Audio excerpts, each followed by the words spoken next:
guys, and welcome back. On this week's show, we're going to be making an ABS finger jointed box.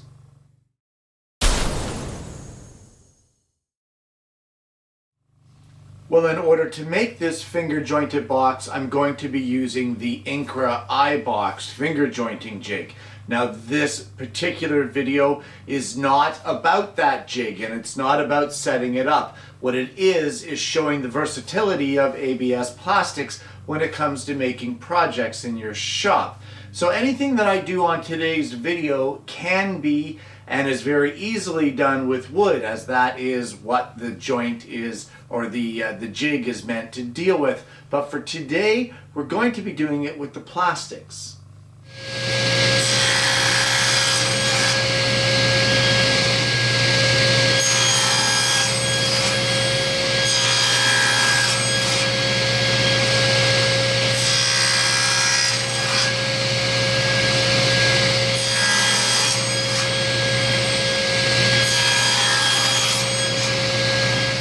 Well, I'm not going to get too much into the setup because we've already done that on the demonstration video. But the first thing you want to do is make sure those plates are together on this jig. So loosen your set knob and you want to rotate your red knob until the two plates are together. Once you do that, you want to bring it up to the edge of your blade, and you just want to rotate the silver knob now until that plate just barely touches the edge of that blade. You just barely want it touching there. Got it a little too much as far as I'm concerned, so rotate the silver knob in order to give you the clearance that you need. You then want to rotate the red knob clockwise to give you about 1/8 of an inch clearance off the tooth of that blade. Just like that. And once you get that, you can adjust your support plates here to be within 1/8 of an inch of the blade and 1/8 of an inch of the finger supports. And with those adjustments done, just ensure that you're going to clear everything, and if you're happy with it, you can tighten down this set knob. You can also at this point set the height of your blade by placing a piece of your stock down on one of the support plates and just check it to make sure that your tooth of your saw blade is just slightly above the level of your stock. You don't want it too much because then you're going to have too much sanding to do. And now that you've got that done, put your guards back in place.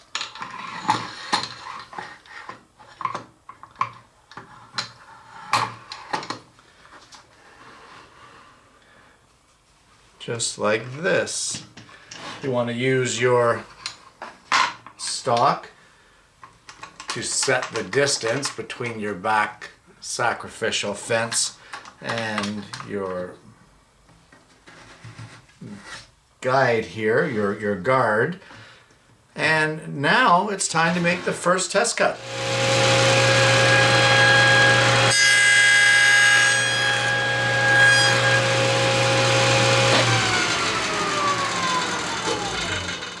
Once you get that test cut done, we're going to remove our guards again just so we get a good view, and we just want to place that groove over top of those set pins and adjust the set pins so that there is just ever so slightly a bit of friction between the fit of this groove over top of those two pin plates. In order to adjust those, we're just going to rotate our red knob here, loosen our set knob, and just rotate the red knob until we get a nice fit with no space in it. You want just a little bit of friction.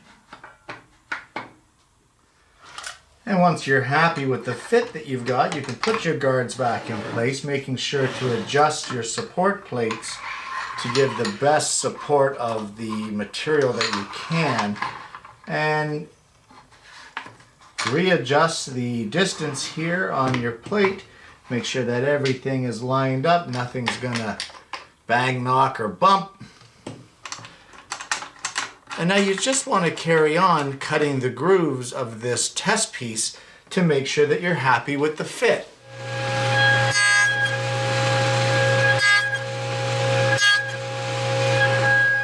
And then take your first piece down over the groove fingers and line up your new side piece here for your test cut.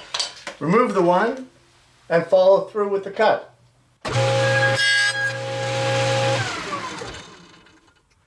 Then it's as simple as sliding your piece over with each consecutive pass to finish up the joint.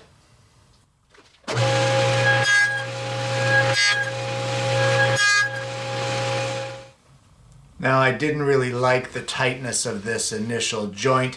It's a little sloppy and a little loose for my liking. So for that reason, I've adjusted the fine adjustment knob on the right side, or in this case, the left side of the jig, and we'll make another test cut to see how they're going to fit.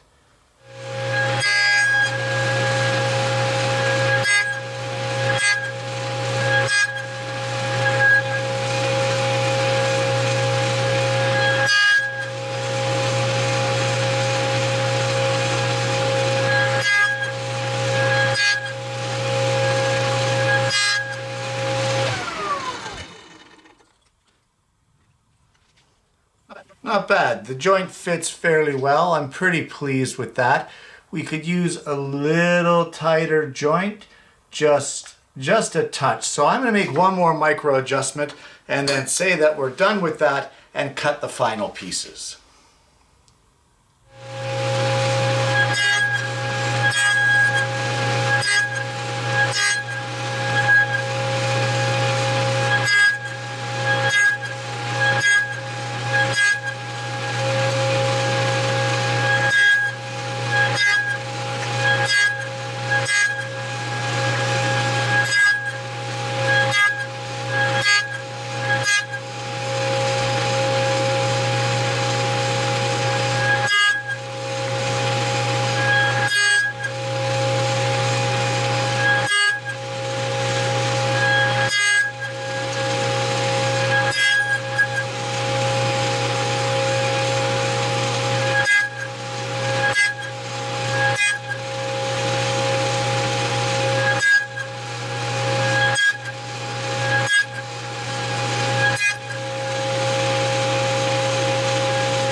Now there's a lot of different ways and a lot of different methods to assemble this box and get a bottom put in it and that sort of thing.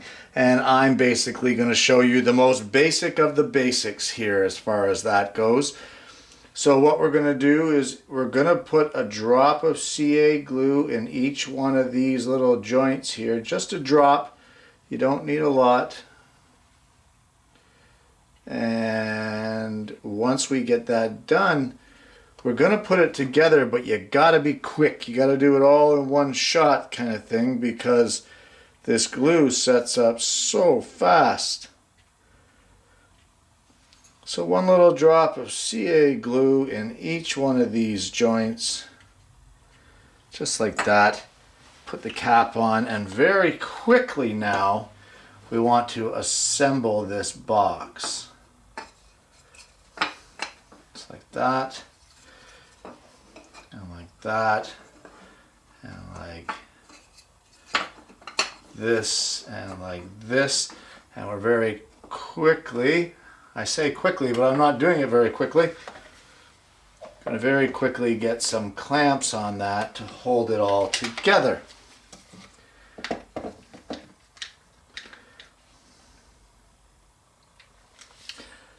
So now we're going to let this set up. We're just going to check it quickly for square. Get a square in there and check. And yeah, I'm happy with that. That's square as square gets. So we're going to leave this now and let this set up. And while we're waiting for this to set up, we're going to cut the bottom for this. We're also going to cut some small strips of the green plastic for the bottom to actually sit in.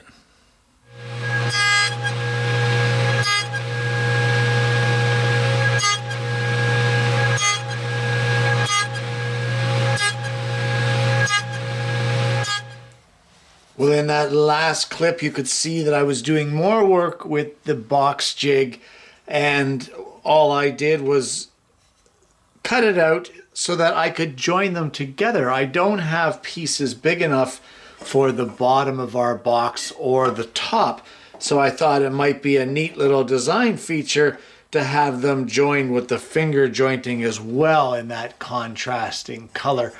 So I'm going to make up a couple of those and glue those together in the same fashion that we did the sides. Basically a drop of glue in each section, and we'll put it together and give it a little light clamping pressure, and we'll make two of these, one for the top and one for the bottom. Well, we have the top and the bottom glued up, and we're just waiting for that glue to set, which won't take long at all. But while we're waiting for that, we're going to take the body of our box over to the belt sander, and we're going to take off these little nubs that are extending to make this all flush all the way around.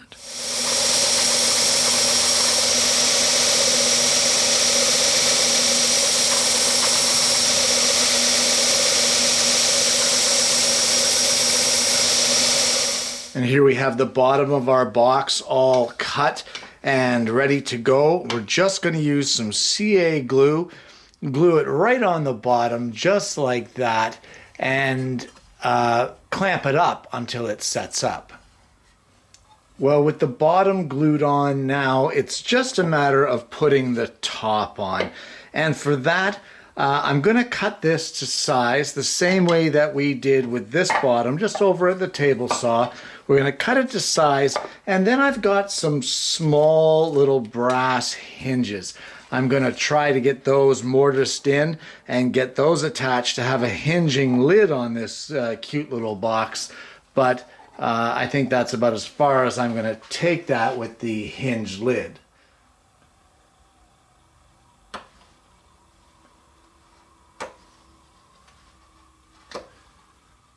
And with the hinges in place, that pretty much completes this little box. And I don't know, I think it came out really, really well. I don't know what you guys think. You can let me know in the comments below. But I'm pleased with it. And there you have it. A finger jointed ABS plastic box. Now, guys, you may be thinking this isn't really different than the box that you made out of wood with the same jig. Well, it is and it isn't. Same jig, just a different material, hence the alternative Tuesdays. A different form of connecting it as well with the CA glue, where normally we wouldn't use that in woodworking. And then, of course, there was the joinery of the top and the bottom, where we used those finger joints, or box joints as some people call them. We used those box joints to join the wood together, or sorry, the plastic together, to give us not only a good solid connection between the two pieces to make a lid and a bottom that was big enough, but also gave us an element of design with that kind of square wave pattern there. It's cool. I kind of like it. I kind of like it. But with that being said, now that's it for this week's show. This show was not so much about that INCRA jig as what it is of showing you the versatility of the ABS plastics, that you could conceivably make these little boxes. Instead of using wood, you can make them out of plastic. They make great gift ideas. It's unlimited, really, what you want to do as far as that sort of thing goes. And those colors look just so great together, the contrast between the green and the white. Guys, I hope that you've enjoyed this week's show. I know it's very different from what you're used to seeing on the program, but that's what Fridays are for the woodworking aspect. I want to thank you for tuning in this week, and I hope I'm going to see you again on another Alternative Tuesday.